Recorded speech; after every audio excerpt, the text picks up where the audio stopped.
until 65 cows. Speaker wa Parliament Rebecca alitwala Kadaga asabye ababaka bonna ku lw'okubiri lwa ssabbiiti ejja okugenda mu Parliament okukakasa Dr. Rugunda kuba Katikkiro w'eggwanga. Bino Kadaga abyogeredde mu Parliament ng'ategeeza ababaka nga bwe yamaze dda okufuna ebbaluwa okuva wa President ekakasa Dr. Rugunda mu kifo kino ng'adda mu bigera by'omubaka wa Kinkizi West John Patrick Amama Mbabazi. First one is that I've received a letter from the President of Uganda informing me that he has appointed Dr. Rugunda as new Prime Minister of Uganda.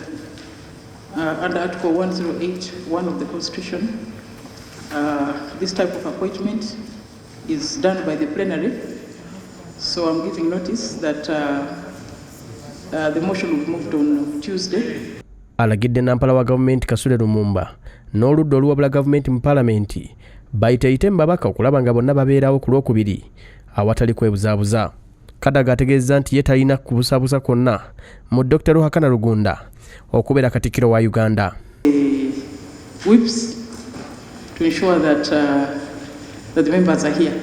Mu ngeri y'emu akakiiko ka Parliament akanoonyereza ku nsaasaanya y'ensimbi za gavumenti kakunyizza abakungu okuva mu ofiisi ya Katikkiro w'eggwanga ku nsimbi obuwembi 9 zaali zirina okuddizibwa abagayi b'obuyambi kyokka ne zitabaweebwa ate ne bazizza mu birala. And telling us that the money has never come to their accounts, that those are rumor mongers.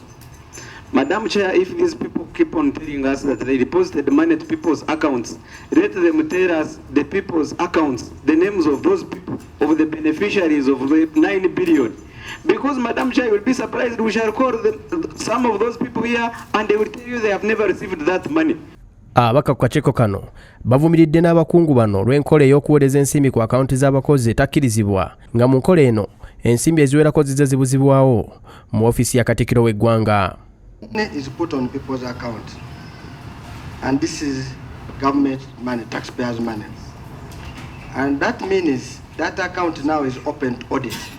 You are giving money into personal accounts. I really feel that explanation does not hold water. The external audit definitely would not audit personal accounts, Chair.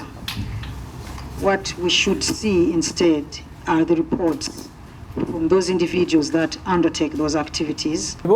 Bayingiza mu by'okwesasula ensimbi zaffe tusasula omusolo ntuzibawamba bakole projects ne programs za government bono batuuka mu office ne batandika kwesindikira miliyoni 3, 5, 10, 20 nga bali buli. Bwe twa interviewinga Mr. Kazinda mu Prime Minister's office kyetaagisa nti ebizibu ebyo abatwala ssente basasule. For example, omuntu ayinza atakukola report atanabagenda mu field ne bamuteera ssente ne bateeka ssente ku account ya officer, ekyo kirina ebizibu.